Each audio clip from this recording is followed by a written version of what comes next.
누가 당신을 얕잡아 볼 때 그 말을 고스란히 삼켜본 적이 있으신가요? 억울해서 잠 못 자본 밤도 있으셨죠? 소크라테스는 말합니다. 타인의 말보다 먼저 자기 자신을 믿는 게 먼저라고요. 구독과 좋아요로 응원해 주시면 힘이 납니다. 그 사람이 나를 무시한 건 내가 부족해서일까? 당신은 그렇게 스스로에게 물으며 수없이 자기를 깎아내리며 살아오셨을지 모릅니다. 하지만 철학은 말합니다. 누군가의 무시는 당신의 본질을 바꾸지 못한다고요. 소크라테스는 말했습니다. 어떤 말이 당신을 해칠 수 있다면 당신은 아직 스스로를 충분히 알지 못한 것이다. 그 말은 무시의 순간에 내가 가장 먼저 해야 할 일은 자기를 방어하는 것이 아니라 자기를 재확인하는 일이라는 뜻입니다.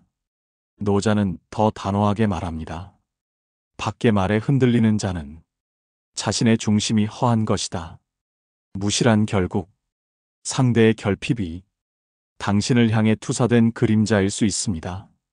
한 중년 여성이 있었습니다. 모임에서 자주 그 나이에 뭘 시작하냐는 말을 들었죠. 처음엔 웃고 넘겼지만 집에 와서 괜히 위축되곤 했습니다. 그러다 어느 날 그녀는 조용히 이런 말을 마음에 새겼습니다. 그 사람이 나를 모른다고 내가 없는 사람이 되는 건 아니야. 그 말은 그녀에게 자존의 중심을 돌려주었습니다. 아리스토텔레스는 인간은 사회적 동물이라 했지만 그 말은 모든 시선을 받아들이라는 뜻이 아니라 관계 속에서도 자기 가치를 유지할 수 있는 존재란 뜻이었습니다. 니체는 말했습니다. 존재는 타인의 인식이 아니라 스스로의 확신에서 시작된다. 누군가 당신을 가볍게 보았다면 그 사람이 몰랐던 건 당신의 삶 전체이고 당신이 견뎌온 시간이며 당신이 말없이 감내한 수많은 선택들입니다. 그러니 그 말 하나로 당신 전체를 흔들지 마세요. 귀 기울이지 말고 해명하려 하지 말고 이 말 하나로 마음을 다잡으세요. 내가 어떤 사람인지는 내가 가장 잘 안다. 그 믿음이 당신을 지키고 당신을 무너지지 않게 하며 결국 더 단단한 사람으로 남게 할 겁니다. 우리는 종종 상대가 나를 무시했다고 느낄 때 그 사람을 강한 사람으로 오해합니다. 하지만 철학은 말합니다. 무시란 강함의 표현이 아니라 오히려 불안과 결핍의 흔적일 수 있다고요. 소크라테스는 진정한 지혜는 자기의 무지를 아는 데서 시작된다고 했습니다. 무시하는 사람은 자기 무지를 모른 채 타인을 깎아내리는 방식으로 스스로를 채우려는 사람일 수 있습니다. 노자는 말합니다. 스스로 낮추는 자는 다스릴 수 있다. 스스로 높이는 자는 무너질 것이다. 남을 무시한다는 건 결국 자기 내면의 불편함을 밖으로 옮기는 방식입니다. 한 남성이 있었습니다. 직장에서는 늘 남을 지적하고 작은 실수도 그냥 넘기지 않았죠. 하지만 가까이서 본 사람들은 알았습니다. 그가 누구보다 자기 자신에게 불안한 사람이라는 걸. 그는 말했습니다. 내가 무너질까봐 다른 사람을 먼저 밀어낸 것 같아요. 아리스토텔레스는 덕 있는 사람은 타인의 가치를 쉽게 훼손하지 않는다고 말했습니다. 왜냐하면 자기 안에 충분함이 있는 사람은 누군가를 깎아내릴 이유가 없기 때문입니다. 니체는 말했습니다. 남을 무시하는 자는 자신을 감당하지 못하는 사람이다. 지금 누군가가 당신을 무시했다면 그 사람을 두려워할 필요는 없습니다. 그 말 속에 숨어 있는 그 사람의 허함을 당신이 알아챌 수 있다면 그 순간부터 당신은 지배당하지 않는 사람이 됩니다. 무시란 말의 형태를 하고 있지만 사실은 상대의 감정을 부정확하게 다룬 어설픈 표현일 수 있습니다. 그 어설픔에 휘둘리지 마세요. 오히려 그 순간 조용히 돌아서며 마음속으로 이렇게 말하세요. 저 말은 나를 향한 게 아니라 그 사람 안의 혼란이 말을 빌린 것이다. 그 문장 하나면 당신은 충분히 스스로를 지켜낼 수 있습니다. 사람의 말 한마디에 하루가 무너질 때가 있습니다. 별말 아니었는데 왜 그토록 마음이 아팠을까? 그 순간 철학은 우리에게 감정을 억누르지 말고 천천히 바라보라고 말합니다. 소크라테스는 감정은 이성의 적이 아니라 내면의 소리를 깨우는 신호라 했습니다. 무시당해 생긴 아픔은 나의 자존이 아직 어디에서 흔들리는지를 알려주는 신호일 수 있습니다. 노자는 말했습니다. 물은 깊어도 소리를 내지 않는다. 감정이 흔들릴수록 그 흔들림을 억지로 멈추기보다 잠시 고요히 두는 것이 오히려 더 깊은 정리를 만들어냅니다. 한 여성이 있었습니다. 회의 자리에서 반복적으로 무시당했고 퇴근 후에도 그 말이 자꾸 떠올라 잠을 이루지 못했습니다. 처음엔 화를 억누르다 결국 눈물을 흘리며 스스로에게 이렇게 말했습니다. 아팠다는 걸 인정하자. 그 다음엔 내가 나를 다시 믿는 거야.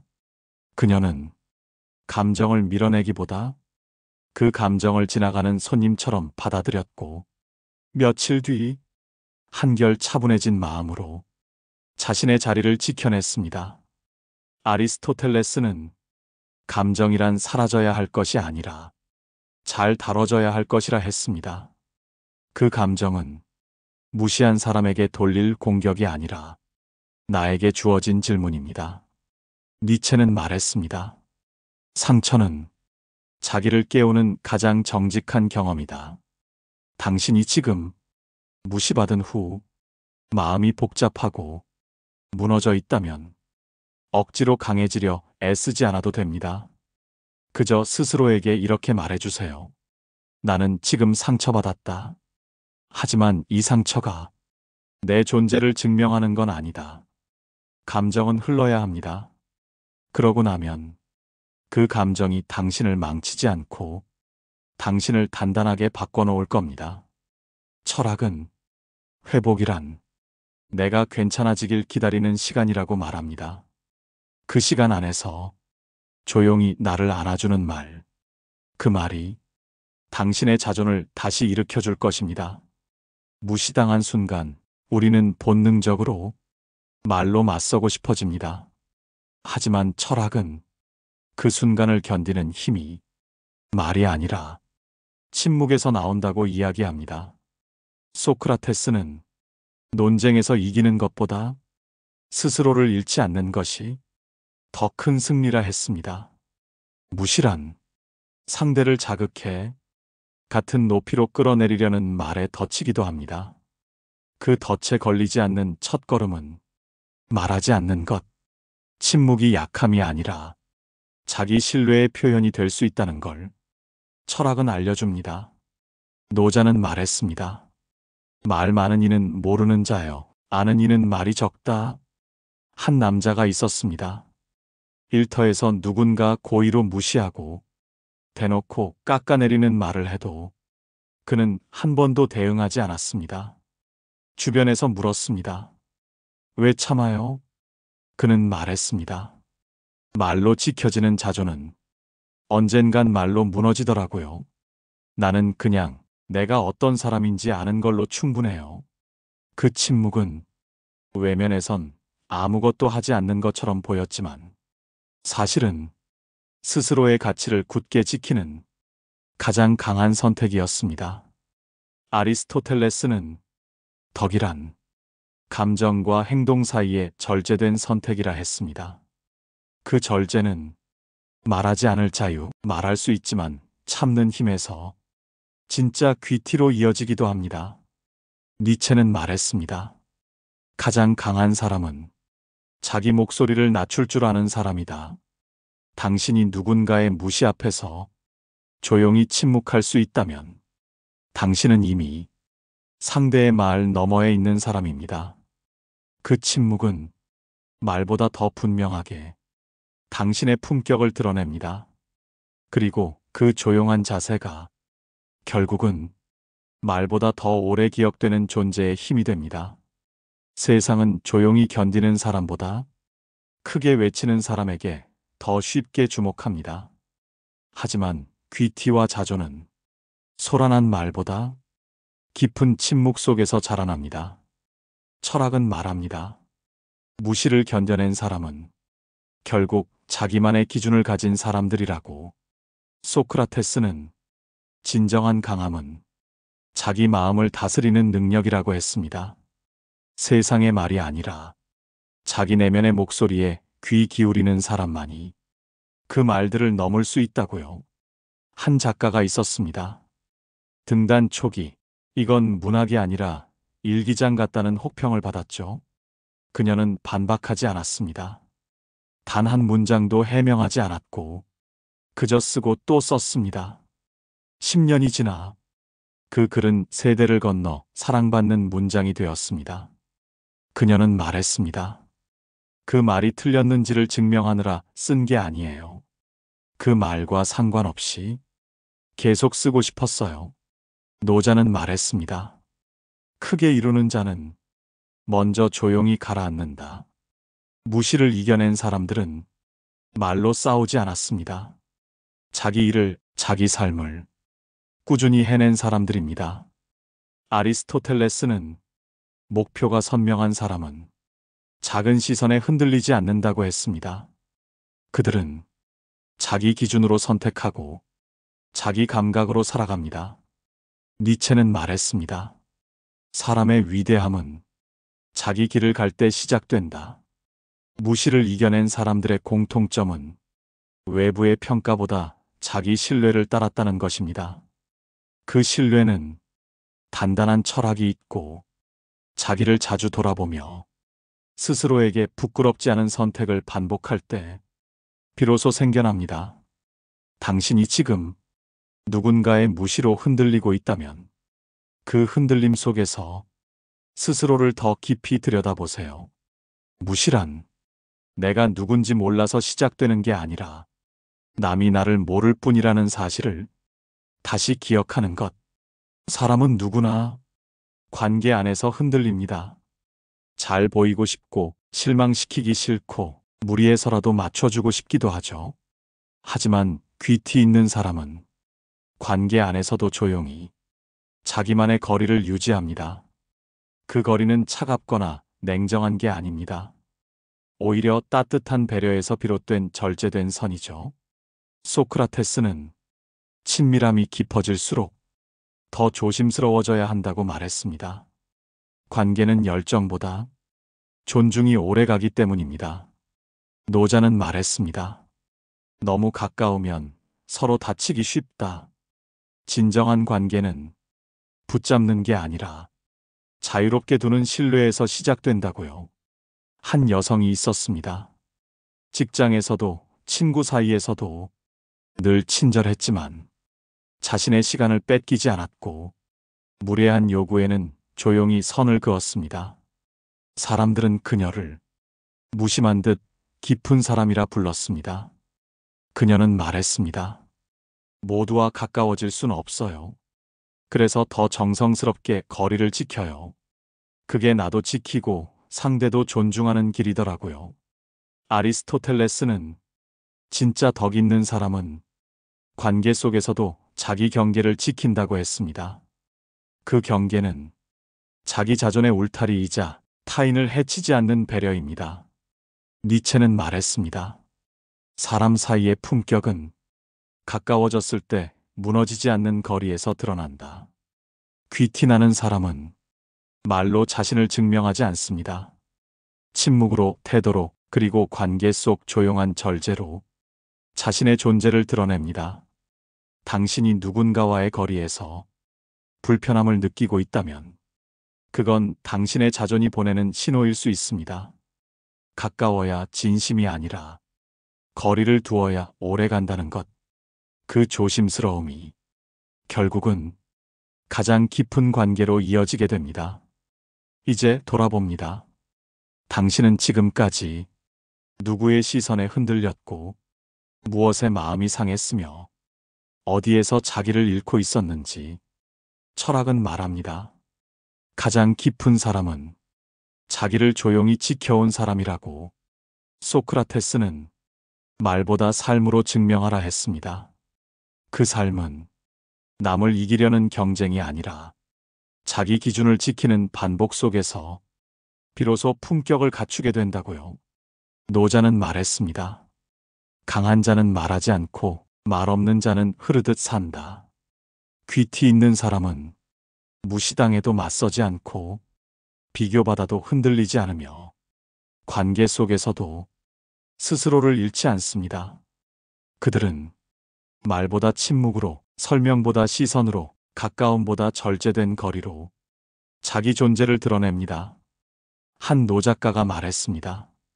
젊을 땐 내가 어떤 사람인지 말로 설득하려 했어요. 지금은 굳이 말하지 않아도 삶이 나를 증명해요. 그 말은 이제는 당신이 기억해야 할 한 줄의 진실입니다. 아리스토텔레스는 삶이란 반복된 선택과 절제 속에서 조화롭게 완성된다고 했습니다. 귀티란 조용한 절제의 연속이고 그 절제가 존중을 낳고 그 존중이 당신을 빛나게 만듭니다. 니체는 말했습니다. 내가 누구인지 설명하지 말라. 그저 살아라. 그러면 너는 곧 보이게 된다. 지금 당신이 침묵 속에서 자기를 다잡고 있다면 그 자체로 당신은 귀티 있는 사람입니다. 무시받아도 흔들리지 않고 비교당해도 스스로를 잊지 않고 관계 안에서조차 중심을 잃지 않는 당신. 그 조용한 태도가 당신을 단단하게 만들고 있습니다. 말이 많을수록 존재는 가려지고 말이 적을수록 존재는 드러납니다. 이 역설은 철학자들이 오랫동안 강조해온 삶의 깊이입니다. 소크라테스는 말했습니다. 중요한 건 말의 양이 아니라 그 말이 얼마나 나를 반영하느냐이다. 귀티 있는 사람은 자주 말하지 않습니다. 그 대신 머뭇거리고 생각하고 침묵하며 때를 기다립니다. 그들의 말은 짧고 천천히 나오며 무게가 있습니다. 노자는 말합니다. 형태 없는 것이 세상을 움직인다. 존재의 귀함은 눈에 띄지 않는 것 속에 있습니다. 그 사람의 눈빛, 기다리는 자세, 화를 내지 않는 침묵 속에서 우리는 무언의 깊이를 느끼게 됩니다. 한 노교사가 있었습니다. 학생들의 질문에 곧장 답하지 않았습니다. 잠시 멈춘 뒤 가장 짧은 말로 가장 깊은 생각을 건넸습니다. 학생들은 말했습니다.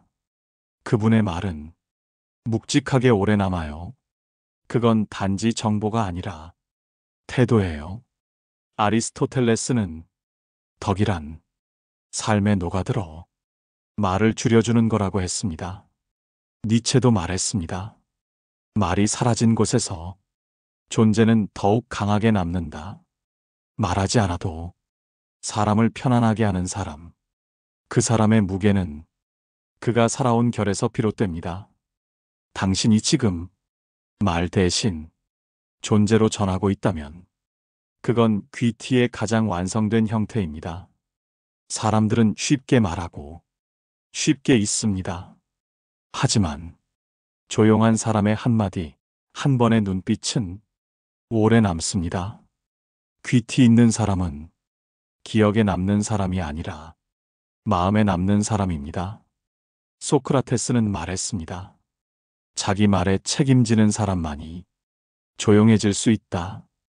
그 조용함은 무기력이나 내성적인 성격이 아니라 깊이 생각한 뒤에 조심스레 말하는 품격입니다. 노자는 말합니다.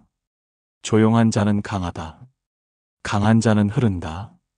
한 노년의 간호사가 있었습니다. 병실에 들어갈 때 늘 말없이 손을 먼저 내밀고 눈을 맞추는데 더 시간을 들였죠. 환자들은 말했습니다. 그분은 아무 말 없어도 안심이 돼요. 그건 훈련된 기술이 아니라 존중의 깊이에서 비롯된 태도였습니다. 아리스토텔레스는 덕이란 자기를 통제할 수 있는 습관에서 나온다고 했습니다. 그 습관은 타인을 대할 때 자기 감정을 조절하고 상대의 마음을 먼저 헤아리는 조용한 선택들로 이어집니다. 니체는 말했습니다. 말 없는 존재는 세상에 가장 강한 울림을 남긴다. 귀티는 결국 조용함이 남기는 신뢰입니다. 지금 당신이 눈에 띄지 않아도 괜찮습니다. 소란스럽지 않아도 괜찮습니다. 오히려 그 조용한 존재감이 누군가의 마음에 오래 남게 될 테니까요. 돌아보면 우리는 타인의 말에 너무 쉽게 흔들렸고 작은 평가에 자주 자신을 의심했습니다. 하지만 철학은 그 모든 순간을 단 하나의 질문으로 되돌립니다. 나는 나를 어떻게 대하고 있었는가? 소크라테스는 말했습니다. 무지란 자기를 소홀히 대하는 것에서 시작된다. 귀티는 남에게 잘 보이려는 태도에서 나오는 게 아닙니다. 오히려 자기 자신에게 조금 더 정중해지려는 노력에서 시작됩니다. 노자는 말했습니다. 자기를 아끼는 자는 오래 산다. 그 말은 자신을 함부로 다루지 않는 사람만이 삶을 오래도록 지켜낼 수 있다는 뜻입니다. 한 노신사가 있었습니다. 늘 정갈한 셔츠, 매일 같은 시간에 산책, 사람들을 조용히 배려하는 말투. 누가 그를 특별히 띄워주지 않아도 그는 누구보다 귀한 사람처럼 보였습니다. 그가 말했습니다. 나는 나를 존중해요. 그래서 세상도 나를 쉽게 흔들 수 없어요. 그 말은 귀티의 정수였습니다. 아리스토텔레스는 행복한 삶이란 자기 자신에게 진실한 삶이라 했습니다. 그 진실함이 당신의 얼굴에, 말투에, 거절의 방식에, 걸음걸이에까지 조용히 스며듭니다. 니체는 말했습니다. 자기 존재를 가볍게 여긴 자는 세상도 그를 가볍게 여긴다. 이제 당신은 누구보다 잘 알고 있습니다. 귀티란 빛나는 것이 아니라 흐릿해지지 않는 것, 즉 자기 자신을 잊지 않고 하루하루 정중하게 살아가는 작은 의지라는 것을요. 귀티 있는 사람은 자신을 함부로 소비하지 않고 말을 가볍게 하지 않으며 관계를 얕게 다루지 않습니다. 그들은 말 없이도 그저 존재만으로 세상에 울림을 남깁니다. 이 영상이 마음에 닿았다면 좋아요와 구독은 다음 영상을 준비하는데 큰 힘이 됩니다. 오늘 하루 자신에게 가장 따뜻한 사람이 되어주시길 바랍니다. 감사합니다. 오늘 하루였습니다.